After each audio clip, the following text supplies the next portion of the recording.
So happy Easter, everybody. I'm going to do a traditional South African braai. So let me show you the ingredients. So what we're going to do today is my world famous, from both countries, spare ribs. So I've got a couple of racks of ribs here, which there's 4 of us. I'm just going to cut them in half, so 4 pieces each.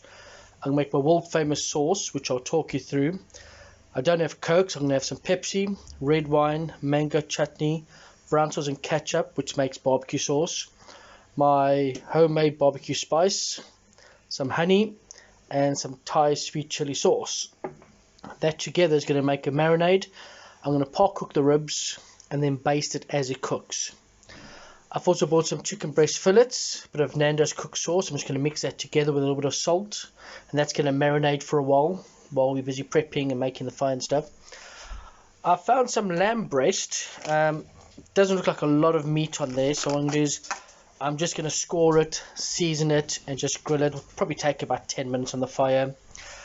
I bought some mini toasty bread, got some cheese slices and some onion. We're going to do onion and cheese toasties. Got some Cumberland sausages, and I've never bought this before, so I don't know what it's going to be like, but I've got garlic tear-in share bread. Normally I'd make my own. And that is the ingredients, so I'll get prepping.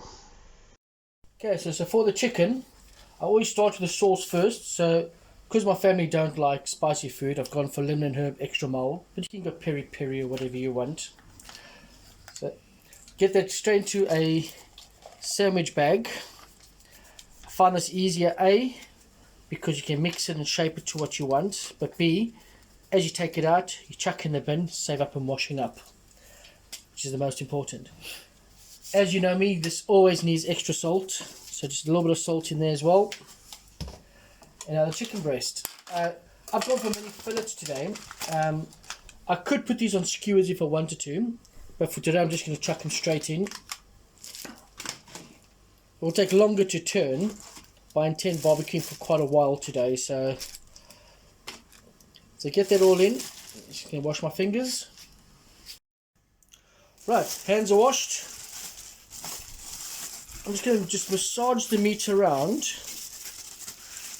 keeping as much of it down the bottom as possible, but as I'm massaging it, I'm releasing the pieces as well, make sure they don't stick together, so the majority of the meat will be covered in marinade. Squeeze the air out. Get all that air out there, and that is ready for the fridge. Right, so now my world famous sauce. This has never ever tasted the same, it never will. So start with a bit of red wine, about a glassful. This I'll be enjoying next to the fire, and a bit of Coke. The red wine will break the meat down. The Coke will add the stickiness, in this case Pepsi. So again, about a cupful. You want this mixture to be thick enough to baste, but thin enough to be able to soak inside the meat. So that's again about a cupful. So to emulate the barbecue sauce, we've got ketchup and brown sauce, so be fairly generous. And now we're going to keep adding stuff until we're happy with it. A sweet chili sauce. Now this, when you buy a sweet chili sauce, be careful that you check if you want mild or spicy.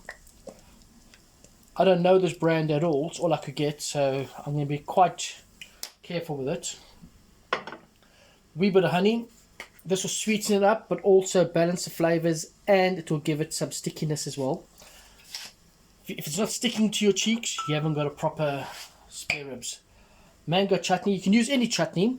I've used onion chutney before, I've used all kinds of different chutneys, so anyone will do. Now, as with the previous video, I don't want to waste anything, so touch more wine to my jar.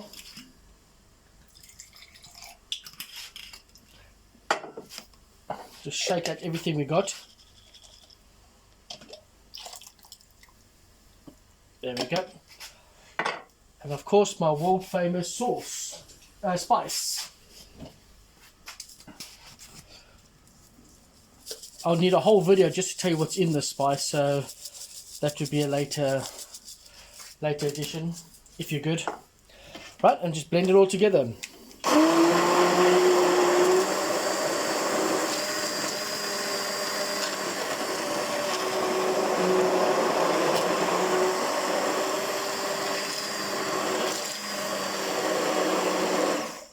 Okay, the reason I'm blending it, I want to make sure that all the chunks in the mango chutney is all out and it's all nicely mixed. Pretty good. A touch more sweet chili sauce. It's got a bit of a bite to it, so I'm quite happy with that. A touch more honey just to balance out the spice.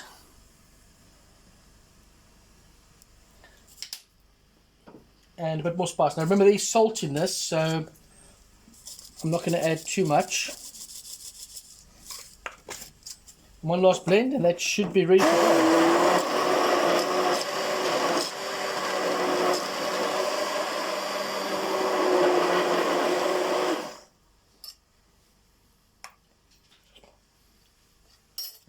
And that's lovely.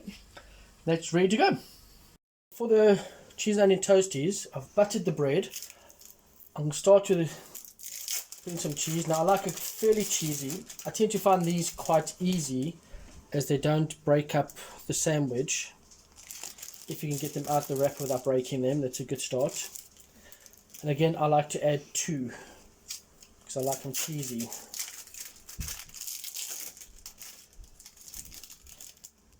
Okay. Right, so I've got the cheese on them, 2 slices per sandwich. I've got very finely cut onion. Now I'm going to season it. So just some salt and pepper. Again, I'm using Himalayan pink salt here. And these two, my wife likes this horrible South African spice, which I despise, so I'll do that separately.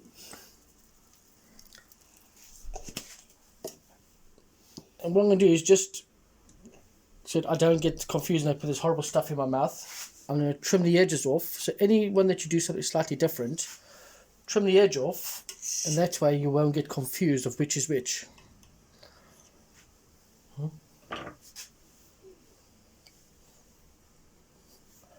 So put the lids on. Just make sure everything is nicely tucked inside the sandwich. There's no bits of onion or anything hiding behind or sticking out. And then I've got this wonderful barbecue grill. I'm going to use that to turn it, which will save me a lot of effort later.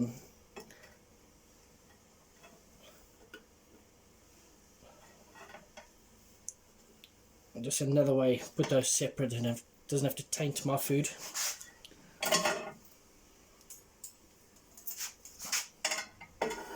Okay, just flatten those out a bit, same as you would with a toasted sandwich maker.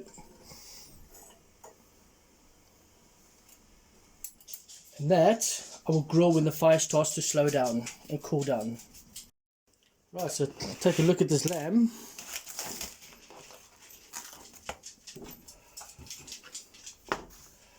A nice bit of bone on there. I'm going to take those bones off. So I'm just going to gently trim down here.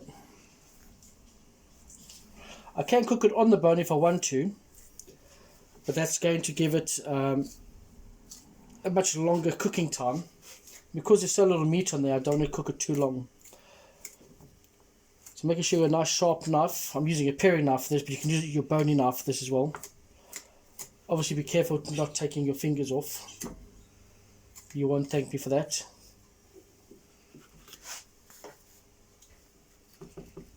Just remove some of this cat meat. That's what we use in the butcher's terms, cat meat. Tends to go into burgers, sausages, stuff like that. But I'm going to barbecue it.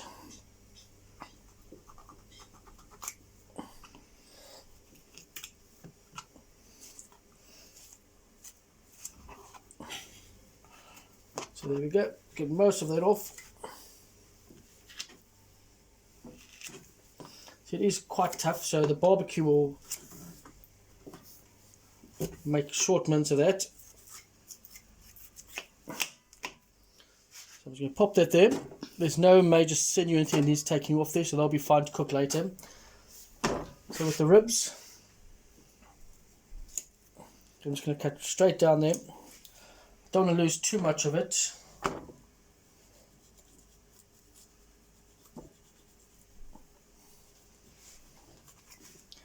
Just take as much of the meat off as possible.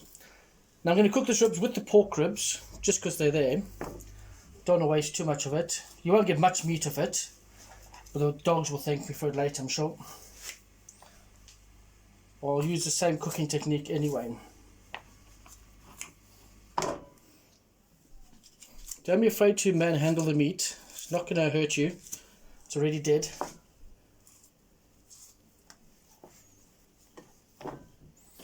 Now I'm not going to marinate this or anything. I'm just going to cook it straight on the fire. And we'll probably have that as a starter. So while you're standing waiting to barbecue, you might as well have a snack. And we'll use this bit of cat meat as the snack. The reason I'm using a paring knife is only because a lot of you probably don't have a boning knife at home. So just see, if you haven't got the tools, you can make a plan.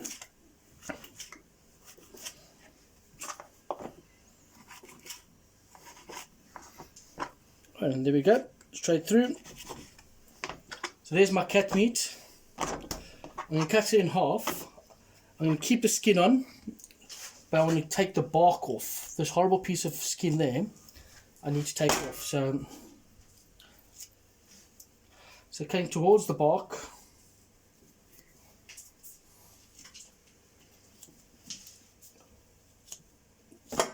Just getting away from your fingers.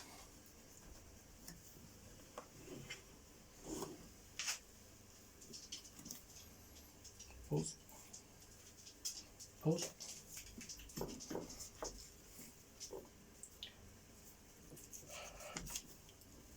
Okay, pause there. Okay, so that's the bark. I'm not going to cook it. That's going to go straight in the bin. There's my ribs. I'll pop straight into my pot. And for the cat meat here, I'm going to start by just scoring it.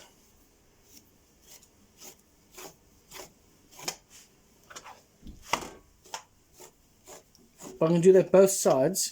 Like I said, the heat will penetrate it straight away. And that's going to cook quite quickly.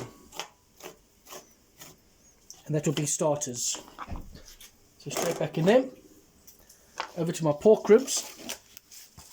I'm just going to cook them with the lamb. So no prepping needed for the pork ribs. Literally all you have to do is just chop it in half. Following the bone, make sure you don't cut down your fingers.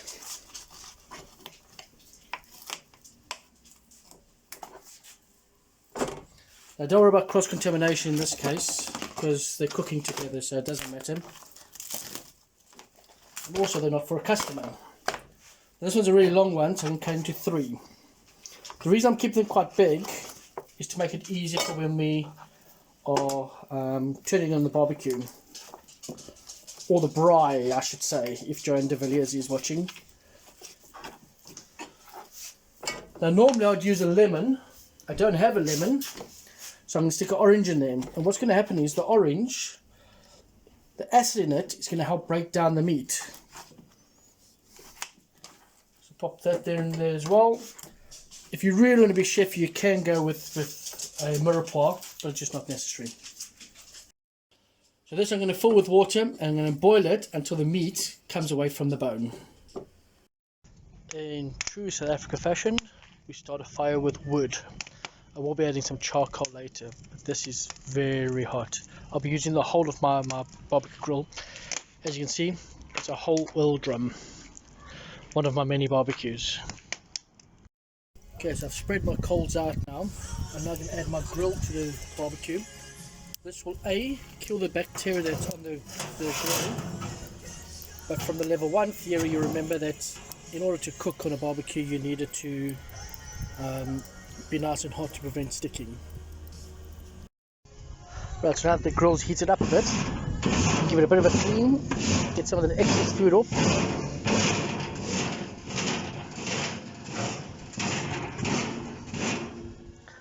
That fire still very, very hot. So looking at these ribs, if you have a nice little look there, you can see they're starting to come away from the bone. This is an indication that it's nice and soft. See there, the bones coming away. You can especially see them. So that's the indication that these ribs are going to be absolutely succulent. They look absolutely terrible now, but that's because they're slightly dehydrated. Once we start cooking them and basting them with this beautiful basting, it's going to soak into the meat to make it really tender and really sticky. I've also park cooked some sweet corn. Got to go sweet corn on barbecue as well. Right, so I've got my cat meat over here. My fire is still a little bit hot, so I'm going to start cooking cat meat first. That's just a little bit of a starter. So with my barbecue spice on, be quite generous.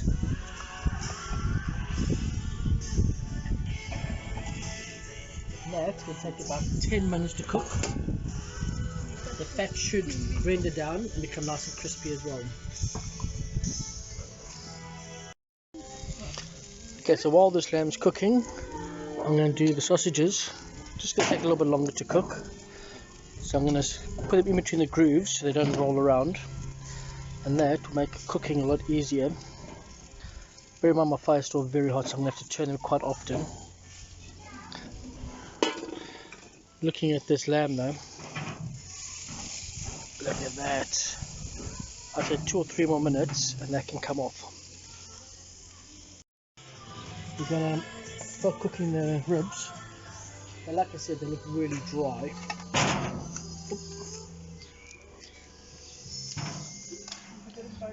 There's the lamb one, you can see it's got thinner bones.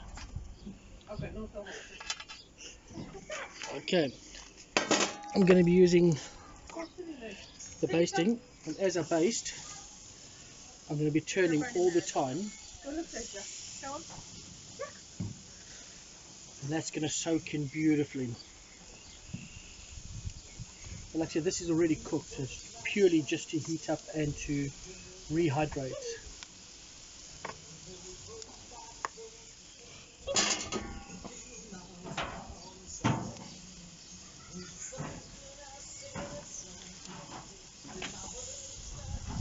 Oh, look at that.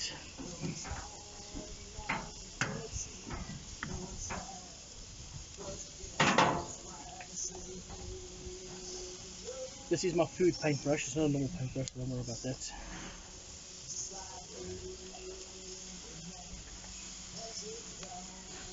And the problem with doing this is a lot of the juice do fall on the fire and the coals, so it can potentially kill your coals, so do be careful of that.